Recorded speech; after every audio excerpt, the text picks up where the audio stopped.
Assalamu alaikum, bonjour et bienvenue à tous et j'espère sincèrement que vous allez tous bien. Pourquoi est-ce que les chrétiens croient que Jésus est Dieu? Très rapidement, les chrétiens ils considèrent que Allah, donc c'est le Créateur, le Seigneur Tout-Puissant avec les noms et les attributs de la perfection et de la divinité, mais qu'il s'est incarné en Jésus pour devenir un simple être humain comme vous et moi, afin de venir mourir pour que les êtres humains soient pardonnés de leurs péchés. Alors d'où leur vient cette croyance qui peut être surprenante pour la communauté juive ou bien encore pour la communauté musulmane. En fait, si vous voulez, Jésus dans la Bible n'a jamais proclamé, jamais affirmé sa divinité. Il ne l'a même jamais sous-entendu. Il y a plusieurs passages qui sont utilisés par les chrétiens, comme par exemple le prologue de Jean, ou bien encore le texte de Jean, chapitre 14, verset numéro 9, ou encore les textes qu'on peut trouver dans le livre d'Hébreux, dans les textes de Colossiens, également dans Apocalypse, etc.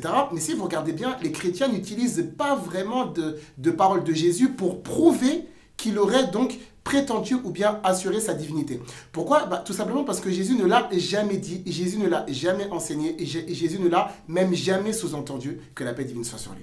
Ce qui va se passer, c'est que du temps de Jésus, lorsqu'il prêche, Jésus ne prêche pas sa divinité, aucun de ses apôtres ne croit en sa divinité, aucun parmi les Israélites ne considère qu'il est divin, que ce soit parmi ses suivants ou encore même parmi ses opposants. Personne n'a cru que Jésus était divin, ça n'existe pas dans le texte biblique lorsque Jésus vient et prêche durant son ministère.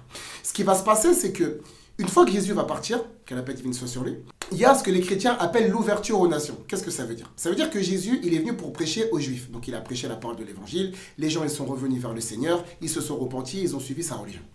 Et puis ensuite, lorsque Jésus a été élevé par son Seigneur, il y a eu d'autres personnes, d'accord, qui n'étaient pas juifs, donc qui ne faisaient pas partie de cette communauté. En fait, ils sont rentrés dans la religion de Jésus, que la paix divine soit sur lui. Et en fait, parmi eux, il y a des gens qui avaient des origines polythéistes, d'accord, avec, vous savez, des croyances, avec, vous savez, le mi-divin, mi-humain, etc., tout ça. Et donc, eux, en fait, quand ils se sont retrouvés confrontés au texte, eh ben, eux, en fait, ils ont mal interprété les textes de la Torah ou bien les textes après qui ont été rapportés par rapport à Jésus, et donc ils sont revenus avec leur ancienne religion, leur ancienne compréhension, et donc à la lumière du polythéisme dans lequel ils vivaient avant, et ben ils ont relu, ils ont réinterprété les paroles de Jésus, ce qui a fait de lui tantôt le Fils de Dieu dans le sens divin du terme, tantôt un être trinitaire, ou bien divin, mi-homme, mi-dieu, 100% homme, 100% Dieu, etc. Tout ça. Et donc, avec le temps, on a donc une communauté quasi entière qui proclame haut et fort que Jésus est divin. Mais en fait, Jésus n'a jamais enseigné ça. C'est pour ça que lorsqu'il y a des échanges entre les musulmans et les chrétiens, en fait, on ne cesse de leur répéter, mais où est-ce que Jésus a dit qu'il était Dieu ? Et les chrétiens ont un mal fou à prouver, d'après les paroles de Jésus, que la paix divine soit sur lui, qu'il est divin. Les éléments qui sont proposés, comme le texte de Jean 8, verset numéro 58, c'est des éléments qui étaient utilisés dans les années précédentes et qui ne font absolument pas office d'autorité de nos jours parce que ça a été réfuté à maintes et maintes reprises par les musulmans dans les dialogues islamo-chrétiens. Donc en fait, l'origine, ça vient de là. C'est pour ça que lorsque le Coran arrive avec le prophète Mohammed, Allah subhanahu wa ta'ala, il déclare, d'accord, de manière irréfutable et claire, que Jésus n'est pas divin.